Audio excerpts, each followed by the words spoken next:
Good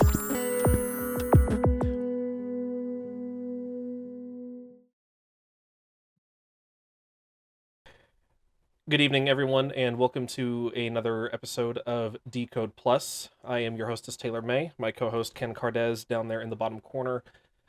And we never want to have to open an episode of the show like this, but it is with the deepest regret that we come to you, for those that may not have learned just yet, to inform you of the passing of Vince Zampella, the head of Respawn. NBC4 Los Angeles reports, and I quote, video game developer Vince Zampella, whose studios have created several of the world's best-selling games, was killed Sunday afternoon in a Ferrari crash on Southern California's Angeles Crest Highway, NBC4 Investigates has learned. Zampella, an acclaimed figure in the video game industry, is the head of Respawn Entertainment. The prolific designer is the former CEO of video game developers Infinity Ward, the studio behind the successful Call of Duty franchise.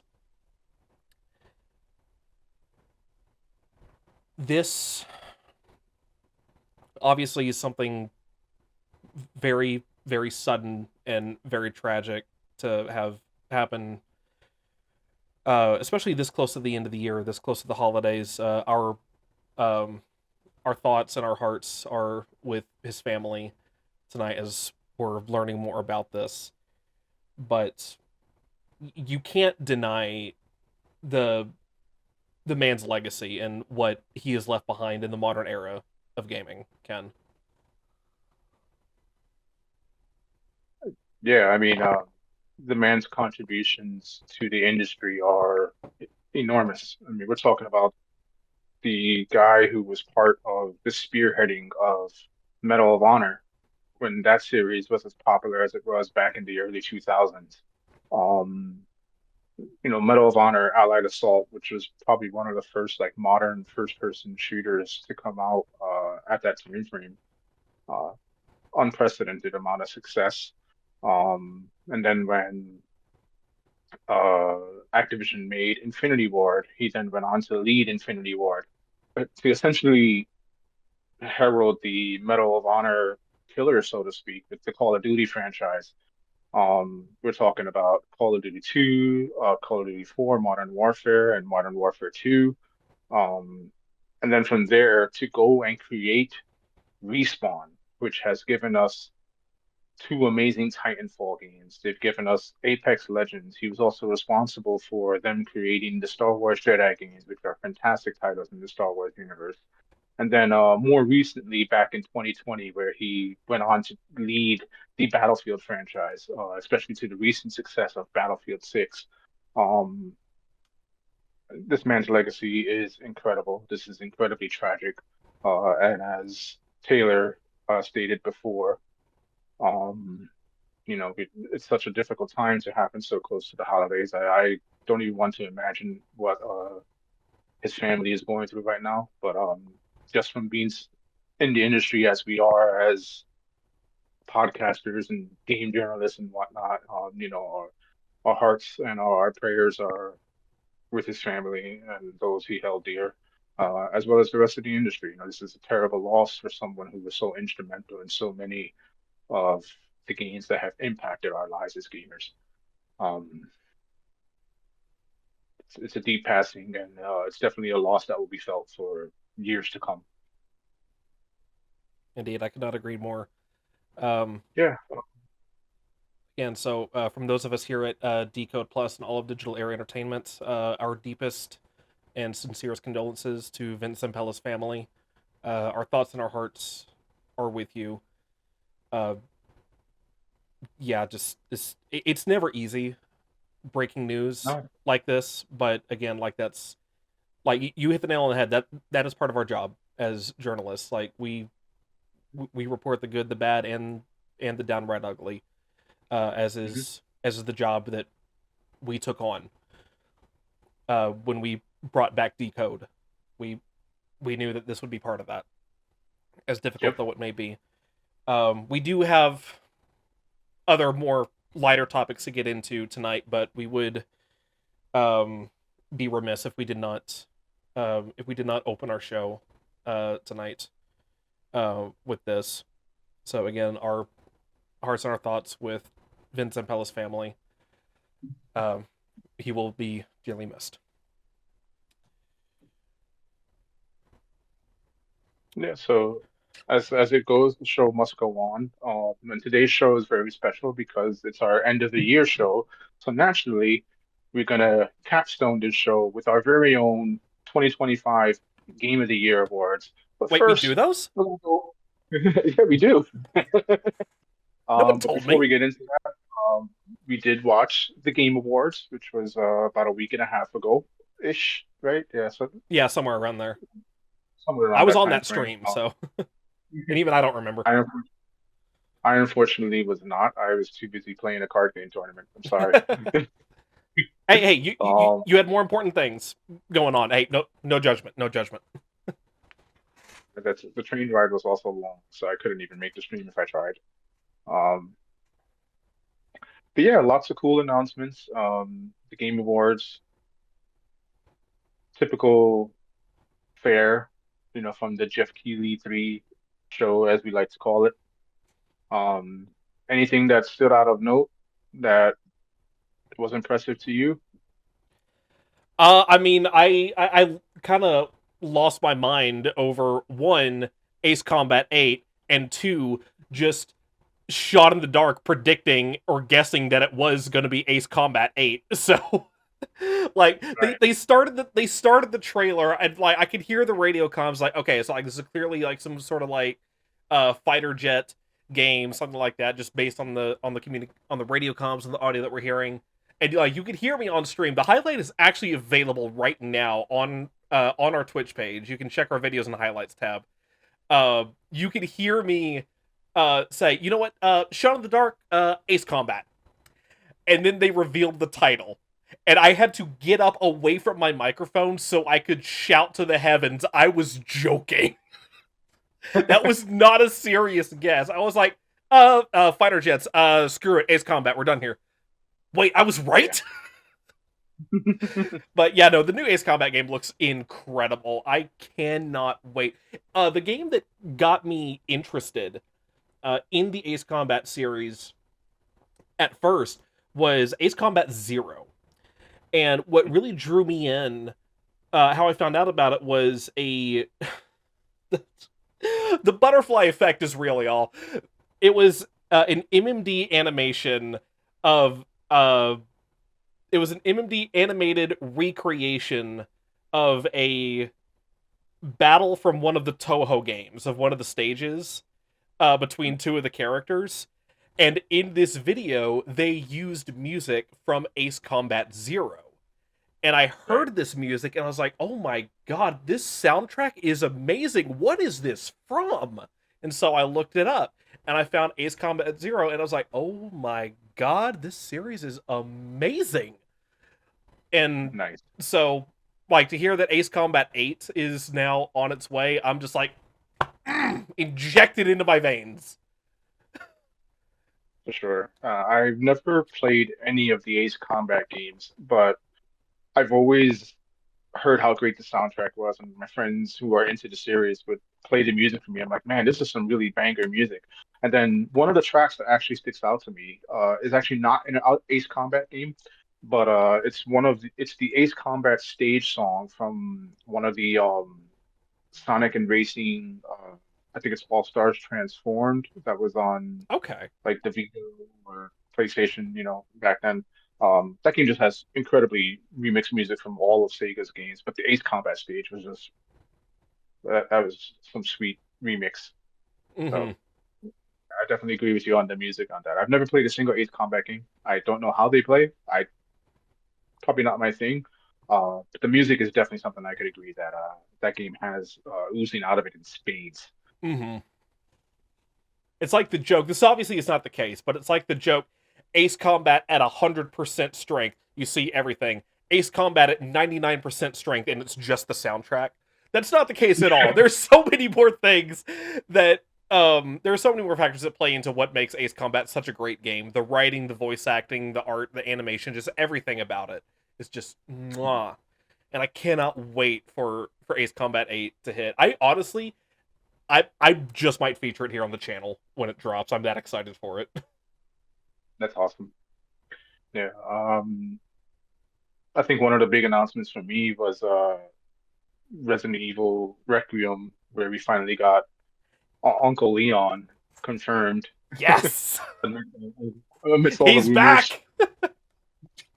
Um, that game just looks so amazing. Like it just looks like it moves hard. We're going back to Raccoon City. We're touching more on the Ashcrofts and whatnot, and it's just I'm ready for it. I'm just like, yes, please, more Resident Evil. And sticking with Capcom, like Mega Man Dual Override. When that Oh my orchestra god, opened up, yes. I already knew. I was just like, yes, Mega Man's back. And it's funny because when you think about it, the last Mega Man game, which was Mega Man 11, was about 7 or 8 years ago. So it has been some time since there's been like an actual entry into any of the franchises. And we know that Capcom has done all these like collected editions and, they've continuously put them out generation after generation. I think every system has had the classic and X collection at this point, Hmm. going back to like the GameCube and the PlayStation 4, and now on PlayStation 5.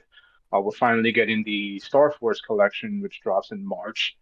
But it's nice to see that Capcom actually is good on their word because just prior to this reveal, there was that announcement that Capcom was going to wants to put effort into Mega Man and make it a core IP.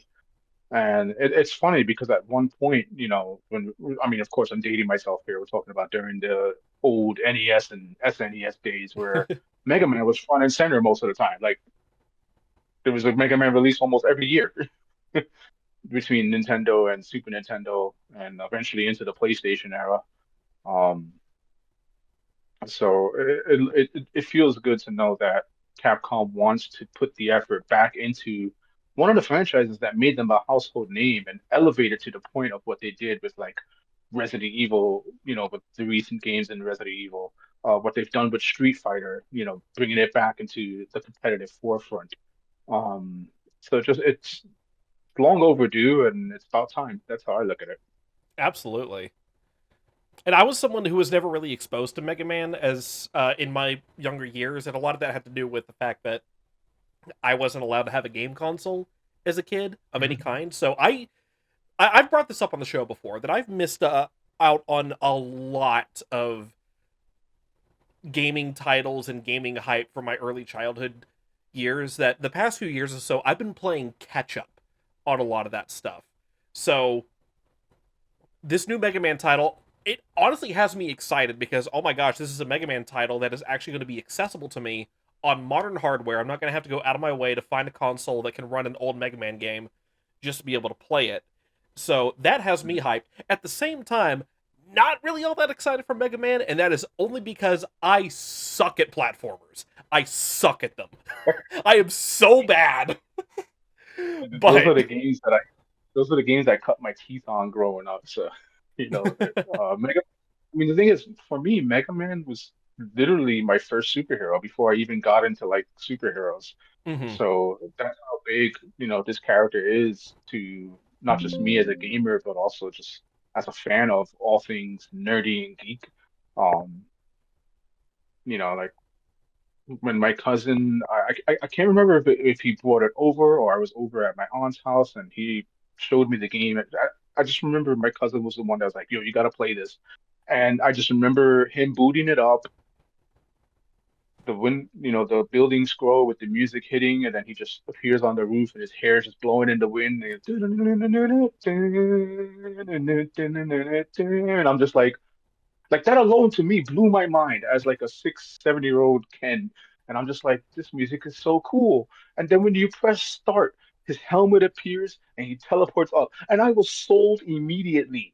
I was like, this is amazing. He's like, yeah, now you get to pick the guy you got to fight. And I'm like, what? Like before, to me, video games like I press start and like you would just run into the level. Like I played Mario, so like you press start and then he's Yeah, automatically in the stage. So Mega Man 2, you're like the ball screen, you got the music, and you're like, you pick the guy, and it's like, dun, dun, dun, dun, dun. And I was just enthralled immediately. The first character I picked was Metal Man. That song is one of my favorite Mega Man songs of all time. And like from there on, like that specific game, Mega Man 2, literally kickstarted my love for video games, just in general. Like every game that I love going forward, I can go, well, what was the first game you ever played that really made you love video games? And I 100% would tell people Mega Man 2. Um, and then also like, he was Mega Man. So to me, I was like, oh, he's like the superhero. Like I've heard of Spider-Man, I've heard of Superman, Mm. I've seen the movies, but I wasn't really like into the deep dive of superheroes like I am today. But Mega Man was the one that literally kickstarted everything. So I owe a lot to that character just existing. Um, but that's for a whole other episode before I go crazy on a tangent of talking about life. I'm about to say we still have time to get to, Ken. But no, I, um, I absolutely I absolutely agree with you. Like on that sentiment of like being hooked by a certain moment or a certain video game. For me, it was Halo. That was right. was really my gateway game into what really got me into gaming. I had played other games before, like on like the family computer and stuff like that, but I never had really played what we here at Digital Era would describe as a video game ass video game until Halo. And that was what really kind of opened the door to the world of gaming for me.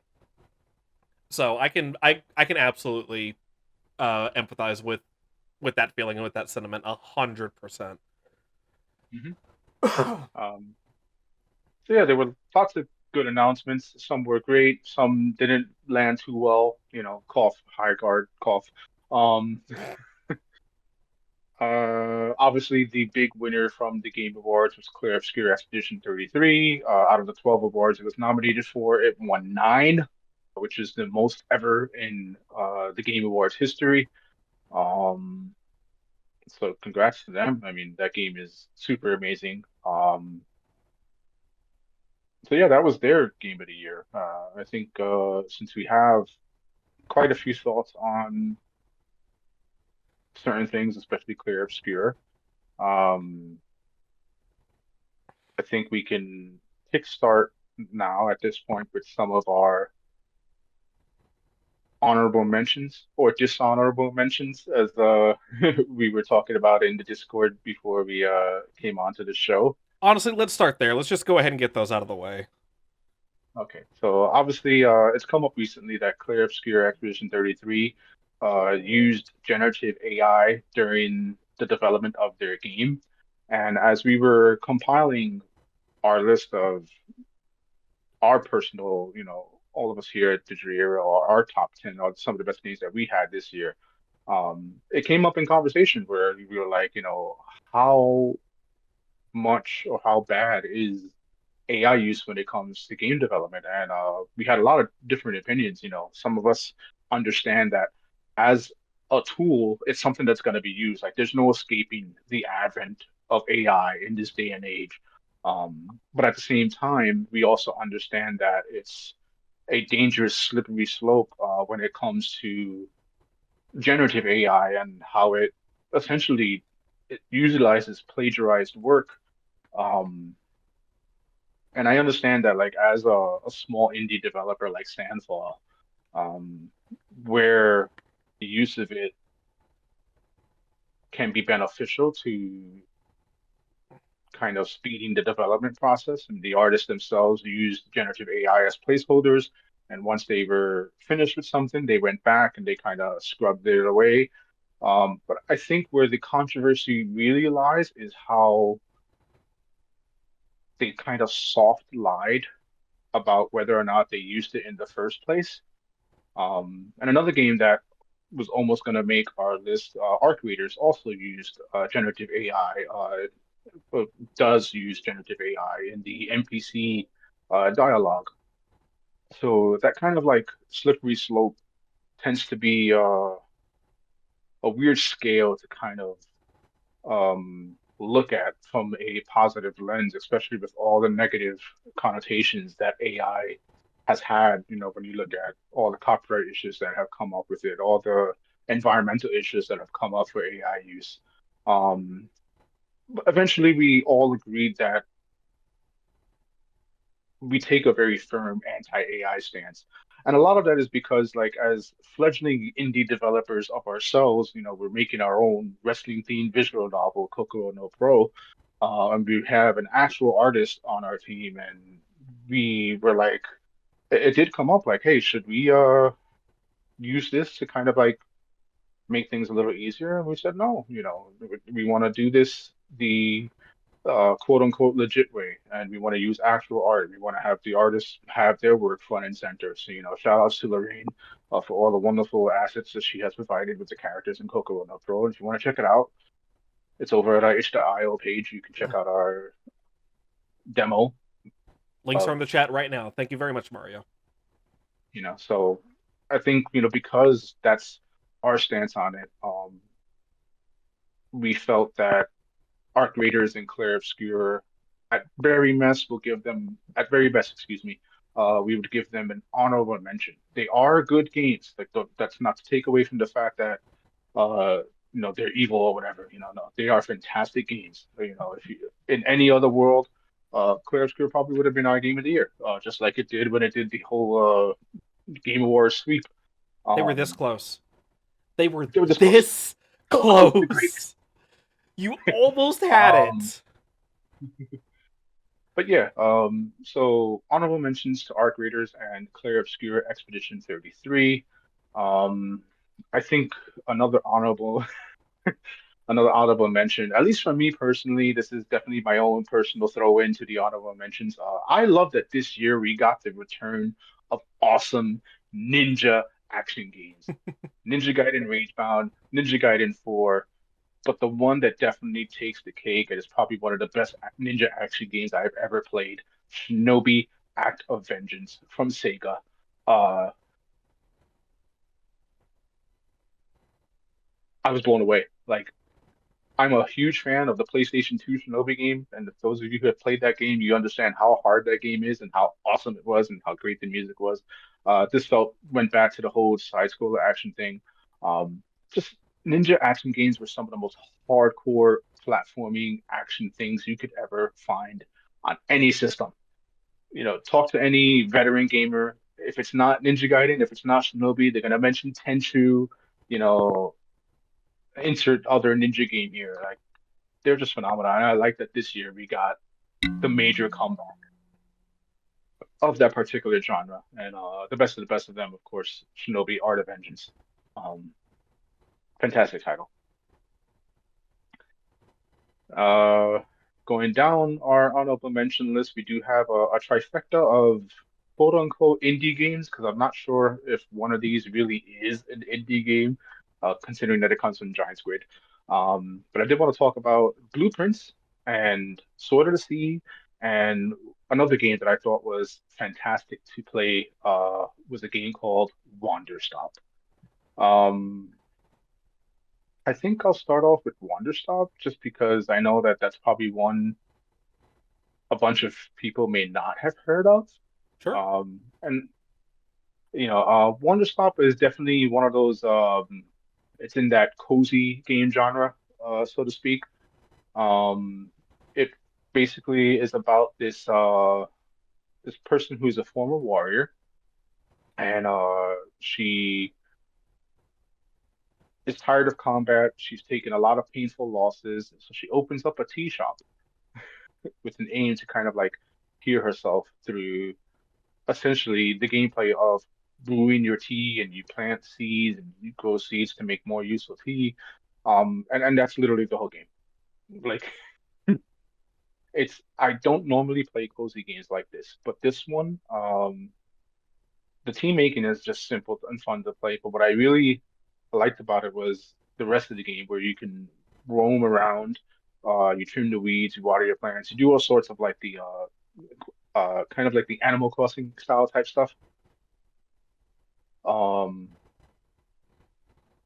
it's super stress free. It was a very relaxing game to play, and the thing that got to me more than anything was just the story in the game because it's literally about overcoming loss um, and having a good cup of tea while you have conversation with like your patrons and whatnot. So, Yeah. uh, wonderful game. I highly recommend it.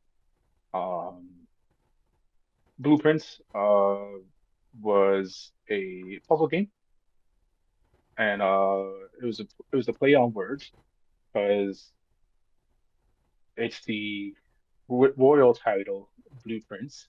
But in the game itself, you actually are trying to explore a mansion that has shifting rooms, and you use actual blueprints to kind of figure out the puzzles and expand the room and uncover the story as you go through.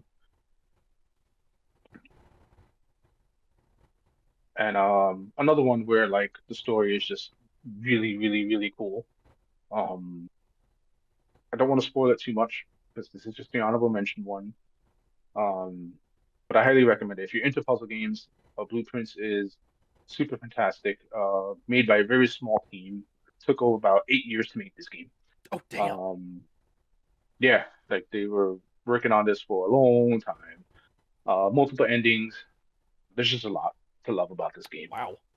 Um, and it's sort of see, Giant Squid just makes awesome games. If you're familiar from when I used to stream, I streamed the Pathless on this. I streamed Journey. I streamed Abzu.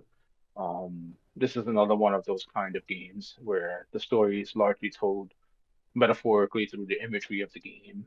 Um, I was just blown away by it. Like the story, this one is a little bit more heavy on the metaphor, so it doesn't really make a lot of sense at first.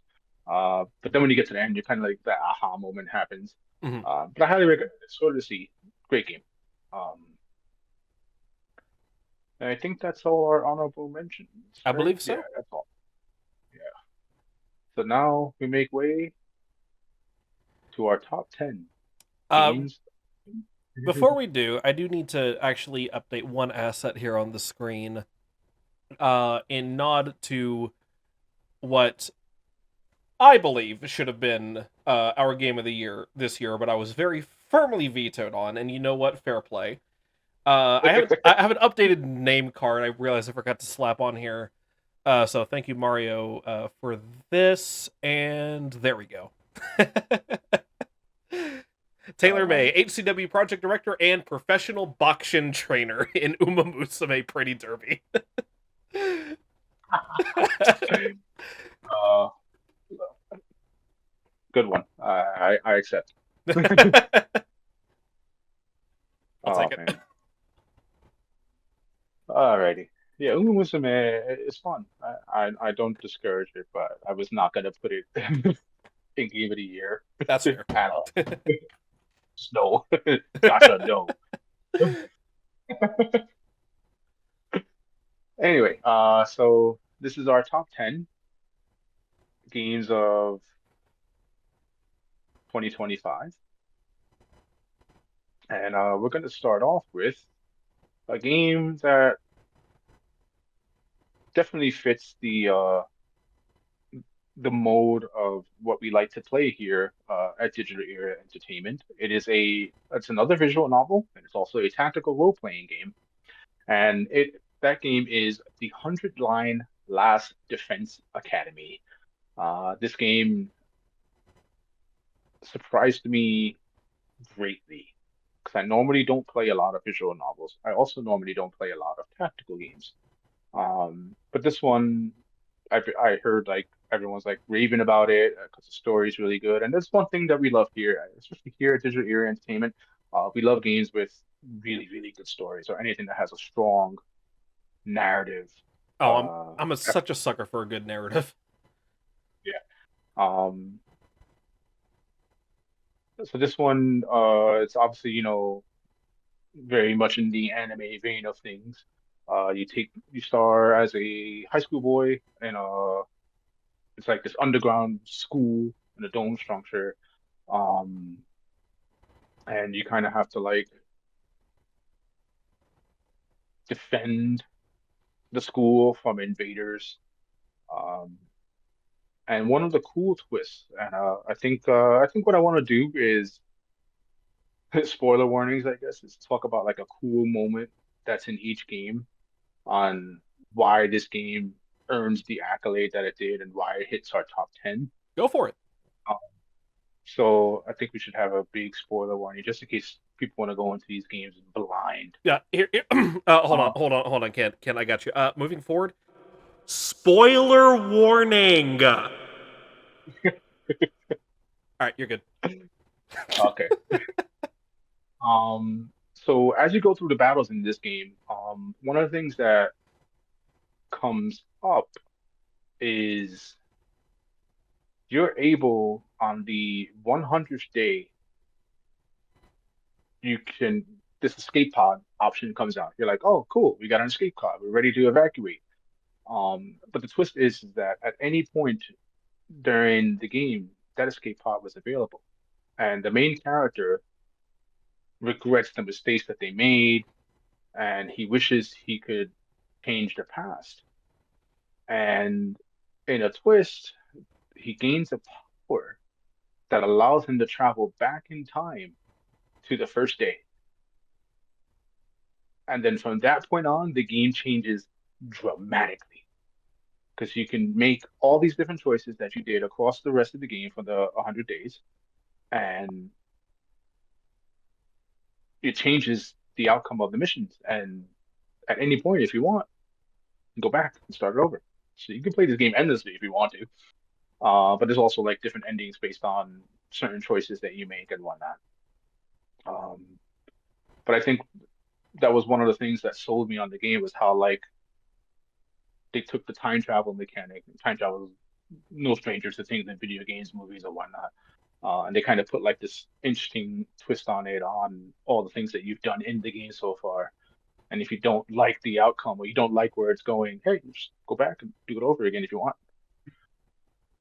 But you run the risk of like getting a bad ending or whatnot. So fantastic visual novel game. Awesome tactical game too. I don't really play a lot of tactical games because mostly I suck at them. But this one was kind of intuitive, so I really liked it, and I think you guys will.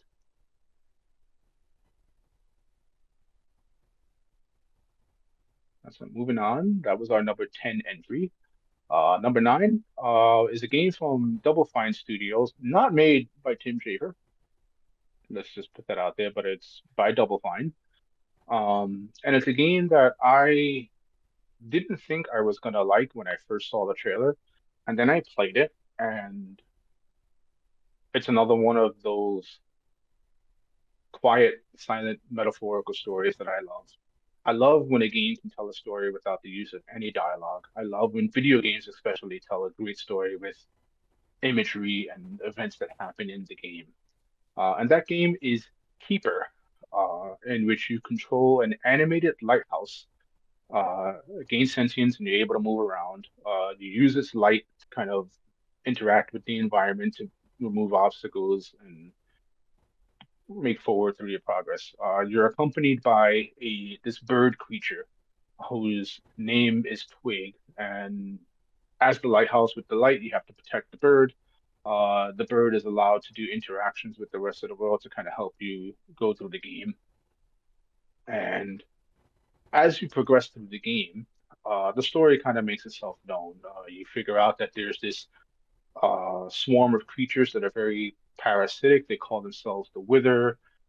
They chase a flock of a bird-like species, and surprise, Twig is one of those species, is a member of that species. And the lighthouse is given sentience to help the bird. Potentially, eventually, the bird's going to save the day. And as you're playing through the game, um, the lighthouse takes damage. It starts breaking apart because things happen, like loses a leg. So it's like, oh, I want to have four legs, not three legs, or a window gets broken because something happens. And then towards the climax of the game, um, they're like climbing. There's different worlds, like different stages and whatnot. But towards the climax of the game, the lighthouse falls and breaks apart, and the bird somehow has this power to bring the lighthouse together. Only it's not a lighthouse anymore. It turns into a boat. And now you're the boat lighthouse with the bird. going around the water to continue the journey and save the day.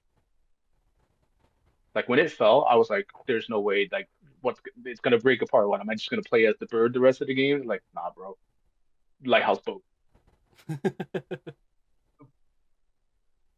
Keeper's fantastic. Um,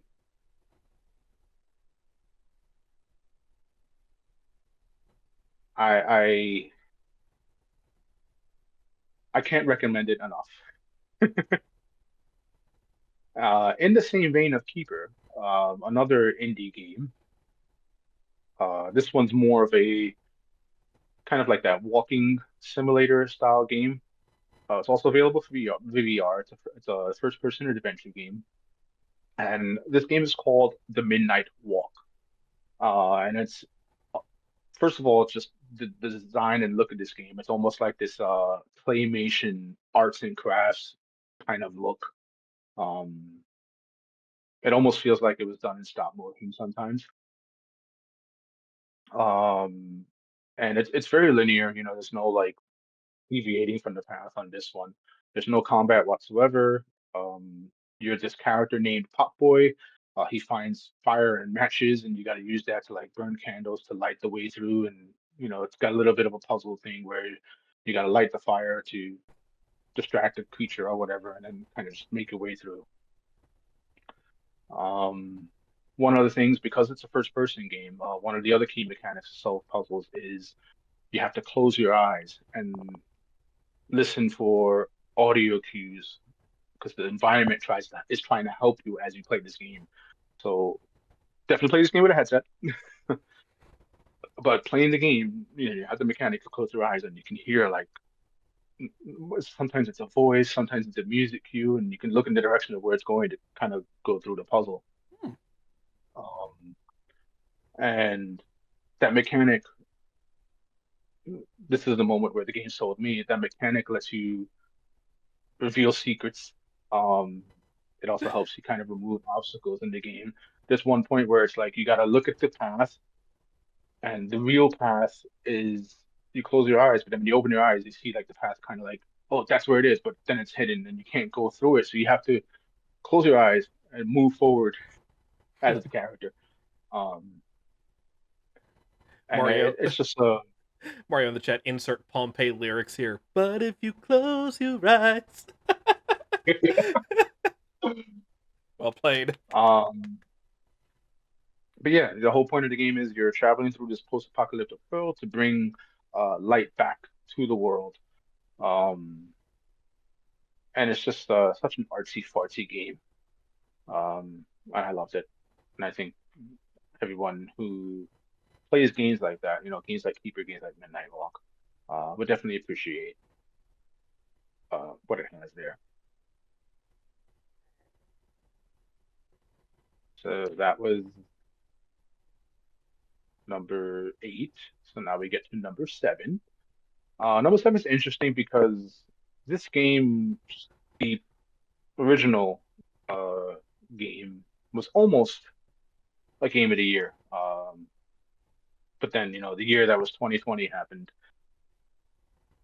and we gave it to Fall Guys Among Us and Animal Crossing.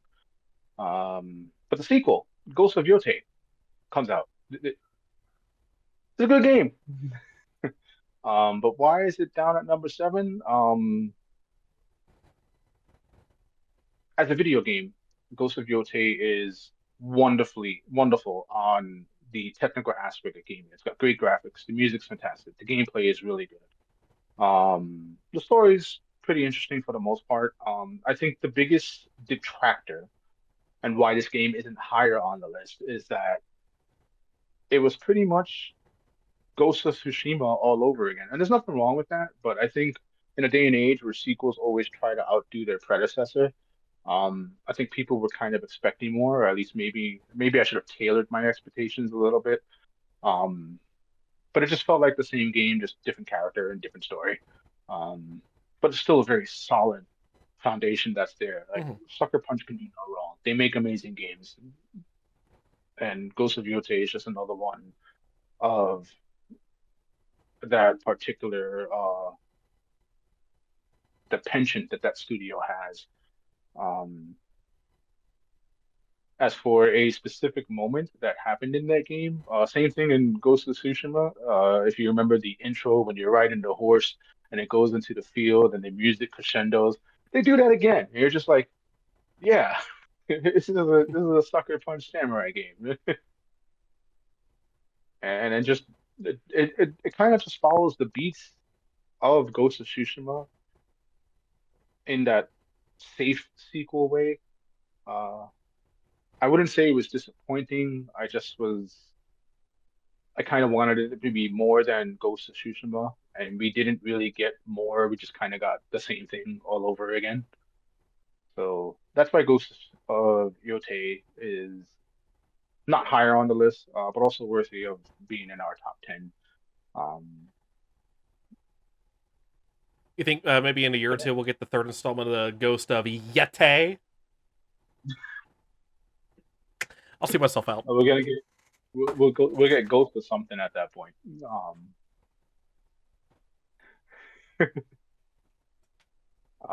but our number six title is something that went backwards to kind of go forward, which is interesting. And that's Doom: The Dark Ages. Um, no surprise, I'm a big fan of shooters. The Doom games, especially Doom 2016, amazing game. Wasn't a big fan of Doom Eternal too much, especially because I don't like when a game explicitly tells you you are the worst thing in this game. Like it's the survival horror, and you're not the one trying to survive the horrors. You are the horror, and Hmm. the enemies are you. And Doom Eternal kind of built that up. You're like, yeah, you're this amazing thing. But then it gave me enemies that were like, you can only hit me if you're standing on this particular spot and your arms are outstretched in a specific pattern and the air is blowing in this particular direction. I hate when games do that. Thankfully, all that got thrown out the window with Doom: The Dark Ages because they were like, nah, bro, rip and tear. Here you go. The most they did was like green things you can absorb and throw back at enemy. Everything else, rip and tear. There is no final Um, boss in the game. You are the final yeah, boss. yeah. You get to rip and tear with a buzzsaw Captain America shield. Yes, Hell that is yeah, awesome. brother! That game also has so many. I can't pick one. There's just so many moments where like the Doom Slayer is just you're just like, yeah, this is Doom. Um, Actually, you know what? That's probably the moment that sold it for me. They give you Doom Mech, where you literally are walking around in a giant, almost mech-like version of something that looks like the Doom Slayer, and you're just punching demons in the face and blowing stuff up. You ride around on a dragon at one point. Like, there's just so much that's awesome in the game. And it's a prequel. Again, it's just a Doom ass Doom game. And honestly, Yeah, that's all it needs to be. all it needed to be. And I loved it, and you all will too. You'll have Coming in at heard number me five. you'll have heard me say this phrase on the show before. Beauty in simplicity. Yes, that is exactly true. Coming in at number five is a sequel to the critically acclaimed roguelike action adventure game, and that's Hades 2, which is a fantastic game. Definitely an improvement over the first Hades. And who doesn't like roguelikes? Like I'm very picky with them. But these guys just they just know what to do when it comes to it. And Hades 2 is just great music, great level design, continuing the amazing story. I love my Greek mythology. They just give you a different character and they're like, have fun, here you go. It is more of trying to get the heck out of hell. Um,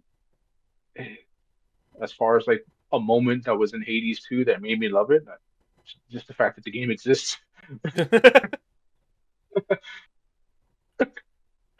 I know I'm cheating myself on that one, but it is what it is. Like Hades 2 is just amazing. Um, so why isn't it higher? Again, same problem I had with Ghost of Yote. Outside of outside of the the story being different and a new character, it just felt the same. There wasn't really too much new for Hades 2, but that doesn't stop it from being an amazing, fantastic action adventure game. Like, there's just nothing I can take away from that aspect. Yeah. Hades 2, getting the heck out of hell. Not to be confused with getting the hell out of heck. Yeah, that one. That's entirely different. Speaking of breaking out or breaking through, as I should say, our number four game, of course, it's the top 10. We got to have a Nintendo game up on this list anyway, right? It would be And that's sacrilegious if not, we didn't. I think we would get fired. yeah. Donkey Kong Bonanza is just an incredible, incredible love letter to all things Donkey Kong, and it's only fitting that the game was made by the Super Mario Odyssey team. Super Mario Odyssey, of course, winning our Game of the Year when that game came out because it was such a huge love letter to Mario. Um, what a platformer! Like Donkey Kong is just one of the quintessential platforming games. Um, from the old arcade to the rare games to the recent, revivals, Donkey Kong Country Returns, Tropical Freeze, and then we got Donkey Kong Bonanza, and the Odyssey team just put so much love into this game with all the stuff that you can destroy, all the things that you can break, figuring out how to like sort of break the game to get to like all the banana. Um, which by the way, if there's a moment every time you get a banana in Donkey Kong Bonanza, and the voice is like, "Oh, banana." That's one of them.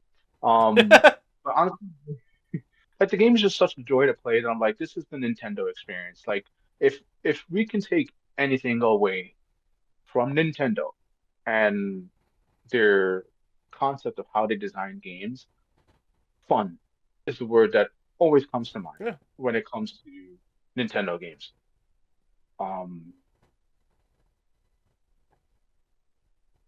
it's fun and the nostalgia. I think those two things kind of go hand in hand when it comes to Nintendo because they're not afraid to rehash things that they've already done as long as they could present it in a new way. Yeah. And that's something that they do in spades in Donkey Kong Bonanza. Like, is it going to be a platformer game that kind of like breaks the mold? No, you've played. This is the type of game you've played before, but they just do it so well and so good that you don't mind.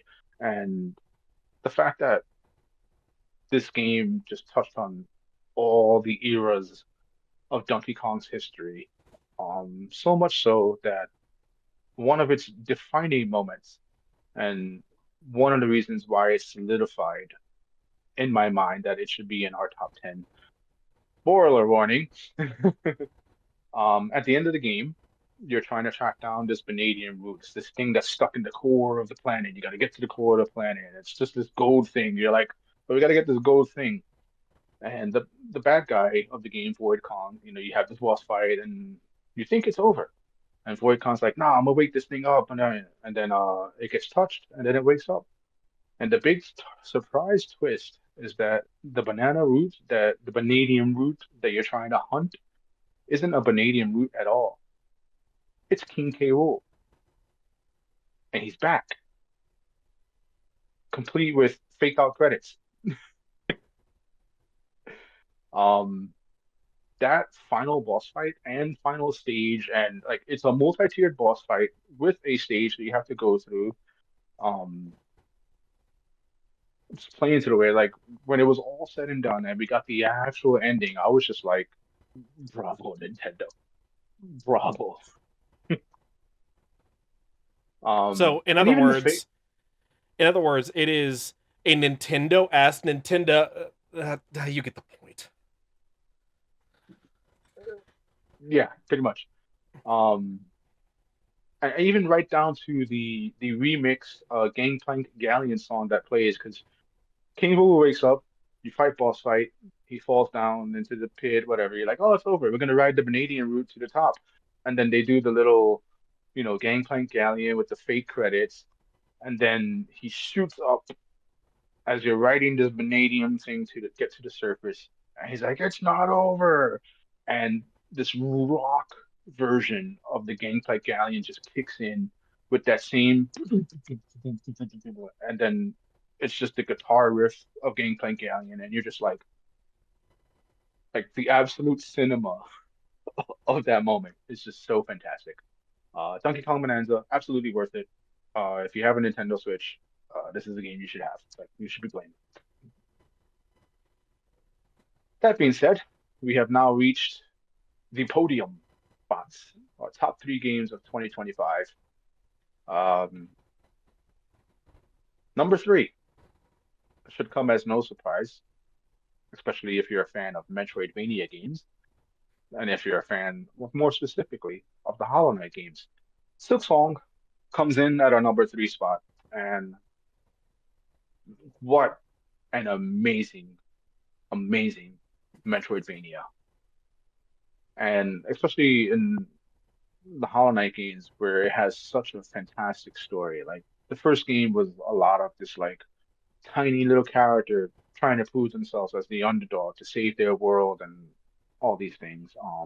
But then we get Silksong where we play as Hornet, who did show up in the first game, and Hornet's definitely more of this seasoned, hardened warrior type character. And her story gets explored a lot more in this one. And one of the things that I really liked about Silksong was how it embraced themes like loneliness, um, things like we had loneliness, confronting your darkness, especially your own inner darkness. Um, and as you progress through the game,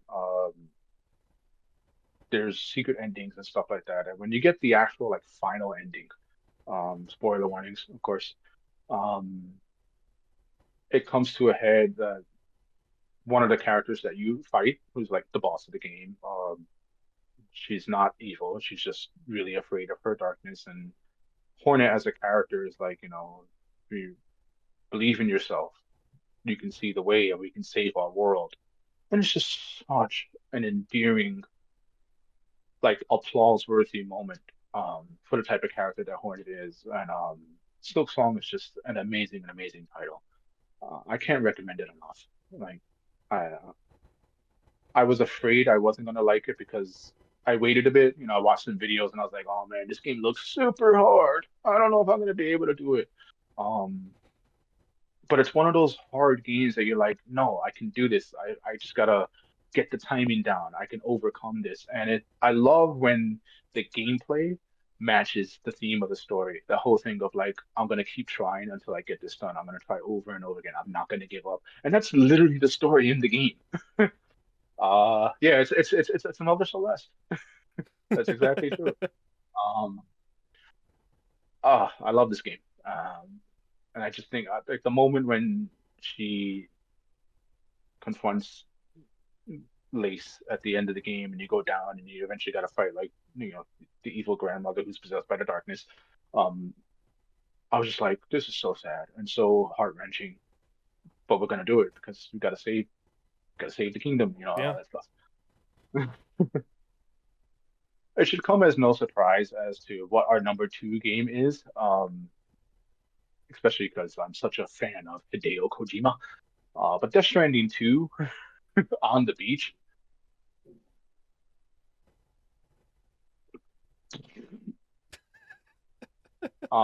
Every time, every time I think Hideo Kojima can never outdo himself, he proves me wrong, time and time again. And if you remember, for those of you who go to our website, if you remember the words that I wrote about the first Death Stranding and how he just delivered the magnum opus on this particular game, and how it touched on what we were going through in the country at that time. Also, was a very soothsayer game because Hideo Kojima just loves predicting the future. Um, I was content enough to be like, if Death Stranding 2 is just more of that, I'm gonna love it. And thankfully, Kojima didn't take the easy way out. He upped the ante on the story. He took his own personal journey and turned it into an inspiration of what it means to let go of things like anger, or hate. Of course, we all know the tumultuous uh, fallout that he had with Konami. And playing through Death Stranding 2, you can tell that he wanted to make a concentrated effort to let gamers know that he had let go of all his animosity and all, if he had any hatred towards Konami.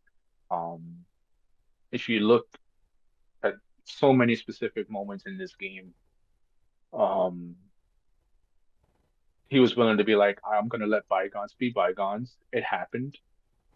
I went through the journey. I'm better now, and I'm just gonna focus on what I'm gonna do. Um, to have that type of story be shown metaphorically through the characters in Death Stranding. Norman Reedus is Sam, Die Hard Man. Just just so many wonderful, wonderful things that happen in this game, that truly showcase what it means to come together, not just as a people, but not just as a community, but as a country too, because as a world, in this case. Um, there's just so many moments in this game that come to mind. There's two specifically that I think really stick out. First one's just at the start of the game because you're just blown away because you're playing it and the whole musical intro is coming in, and it's just one of those things where you're looking at the environments and you're like, this is a video game? And just so utterly realistic. Seeing Norman Reedus, and you feel like you could just touch his skin, like that's how good a game looks. And then as you get up and you have Baby Lou on you and you're about to traverse the mountain, the procedural music kind of kicks in with this like drum beat to the song. I was just like instantly sold. Um, and then you have Guillermo del Toro's character, Dead Man, and his quote unquote death in the game, as which is basically the opening moments of the game. It's like the first 4 hours of the game. Um, I don't think I've cried harder at a character dying. Death Stranding 2 is it's just an experience. And Mhm. I think that's something we can all take away from just games in general, that sometimes they're just experiences that hit us emotionally, or hit us in the feels. Yep. And as Mario pointed out, Kojima's next daunting task: teach the Game Awards staff how to properly pronounce Uma Musume. Oh, it's funny because he's on the record for his next game. He's like, I want to try to digitally imprint a ghost into a game, and I'm just like, Kojima, you're batshit insane, and we love you. That is such a Kojima thing to do, though. Like, if anyone would even come up with that idea, it would be Kojima, and I'd be like, yeah, no, that sounds about right. That tracks. Yeah. All right. Who else but Just trying, Kojima? exactly. I don't know. Just trying to our number two game of 2025.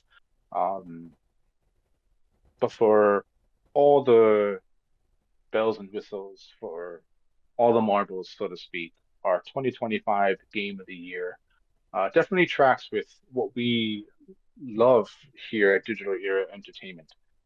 And what we love is always, always, always a great narrative. And if there's a studio that is just synonymous with excellent narratives, back in the day, they were Telltale Games, and they made awesome games like The Walking Dead and The Wolf Among Us.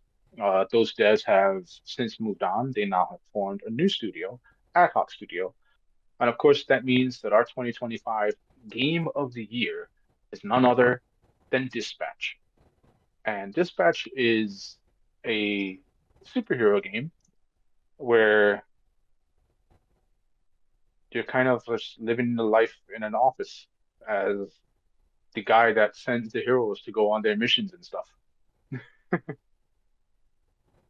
But that's not the reason why this game is up there. A lot of it has to do with the fact that Dispatch does something that a lot of superhero games sometimes miss on. And the last time we had something point out just what it means to be a superhero, I think was Spider-Man 2, the Insomniac Spider-Man. Um, but that was more specific on what it meant to be Spider-Man.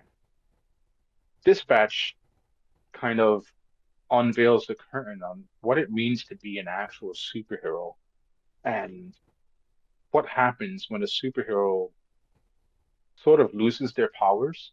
Can they still be heroic? Are they still worth being called a hero? And over the course of the 8 episodes, as Robert, the main character, you get to kind of like, you make the choices that he makes through the game. You can choose who to romance. You can choose a lot of different dialogue responses. But the main core of the story is how he sort of begins to inspire these down on their luck heroes who are trying to like figure out whether or not they're even worth being heroes. And he himself also trying to figure out, am I still a hero? Because surprise, surprise, he was sort of like this not quite Batman as Iron Man character. He has this super suit. He was called Mecha Man. The suit gets destroyed, and he loses the suit, so he tries to become this vigilante, gets his butt kicked, but then gets hired by what is essentially the Captain America of this universe, the Blonde Blazer. And she's like, "Hey, why don't you come to my agency and help me send these heroes on missions and stuff like that?" And that's what you sort of get to do throughout the game. You're literally dispatching heroes to go fight crime and do these things. There is an overarching story. There is a villain that's tied to his past that he's like, I want to get back and defeat this villain. So as he goes through the show, he's trying to rebuild his suit. Um, and one of the characters that you meet in the game is his old best friend named Trackstar. And Trackstar is the speedster character. And in the game, when you meet Trackstar again, he's very old. And Robert's like, why do you look like Albert Einstein? And that's when Trackstar reveals to you that my speedster powers accelerate my aging every time I use them.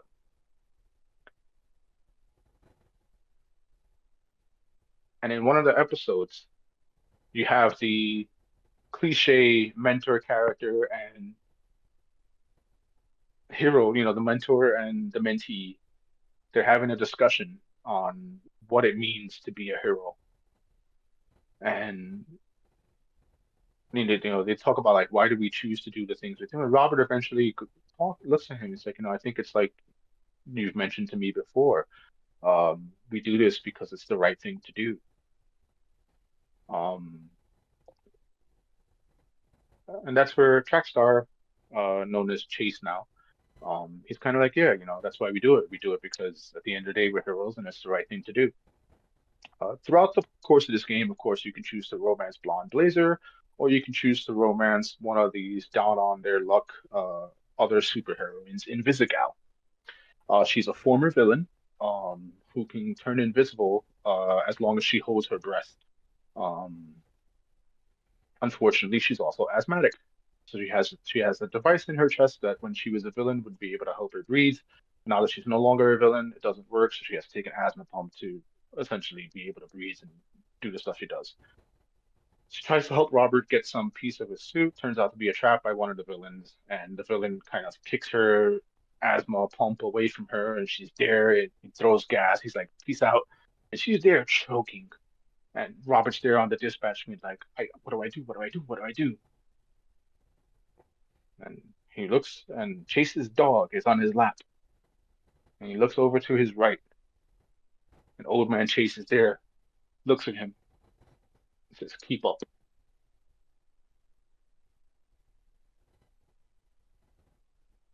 Uses his powers for the last time to save a girl he didn't get along with.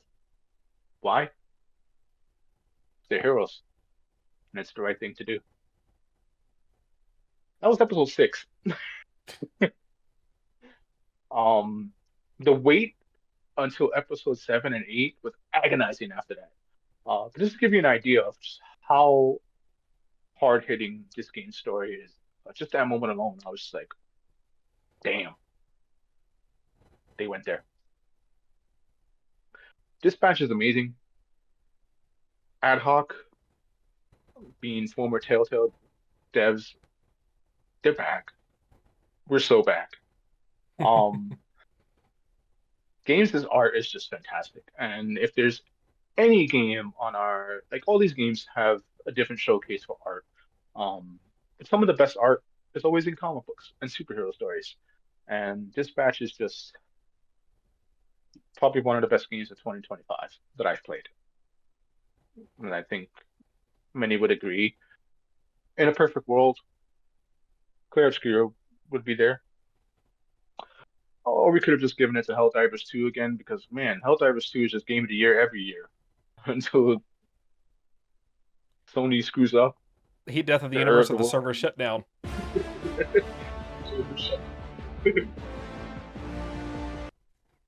I've been sitting on that all episode waiting for you to mention Helldivers 2. Yeah. No, not for nothing. I want to give a lot of credit to Helldivers 2 because this year was very difficult for them. Um, as a studio to be this invested in the community and this attentive to the needs of the community. You know, all the things that they went through this game with having to redo the file sizes for PC, focusing on all the fixes that they had to do with the game, to keep delivering on a live service game at that is incredibly, incredibly difficult. And we've seen a lot of live service games fail after launching. We've seen a lot of live service games lose their attention years after launching because they kind of lost track of what works. And Arrowhead just continues to do it right. Um, so yeah, Helldivers 2, still an amazing game. Kudos to Arrowhead for doing the right thing, which is something we don't get a lot from a lot of game devs sometimes. So yeah, Helldivers 2, game of the year every year until the heat death of the universe or until Sony shuts the servers down or fumbles it again. Indeed.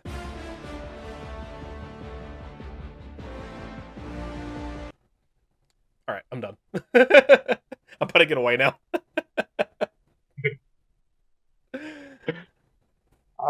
Anyway, that does it for our show tonight. Hope you enjoyed our picks for our top games of 2025. If you wish to discuss any of our picks, you can do so over in our Discord. Feel free to at me at OmegaZ and tell me what you thought about some of our picks, whether or not you agree with our choices, uh, or our pick for game of the year or whatnot. Um, on top of that, you can also support us in many different ways outside of following the channel. You can check out all our social medias. You can check out our upcoming wrestling themed visual novel. Uh, we have a playable section of Coco no Pro available at our h.io page. It is the holiday season, so if you're still trying to find something for that anime fan of yours, or if you yourself are a fan of anime and you're trying to treat yourself this Christmas, um, use our promo code for our image anime. You can use discount ship for free ground shipping on in-stock item orders over $100 over at imageanime.com. That code is good until the end of the year, January 1st, 2026. Use it So if you're quick. still looking, Running out of time. use it quick. Um, so you have that there, as well as our own merch available at our shop, where you can get a D hoodie, a D tank top, a D mug of choice, whatever we have available. Buy our stuff, support the channel, and maybe buy some of our Coco No Pro merch. Helps us out.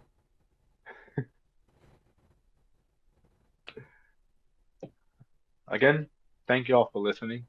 We appreciate all of your patronage. We appreciate your contributions. We appreciate your feedback.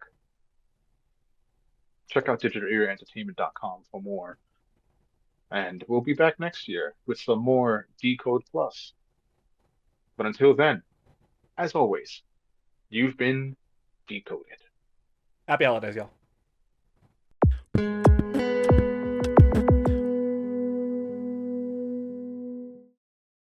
Please remember to like, share, and subscribe, and follow us across social media for updates. Thanks for watching!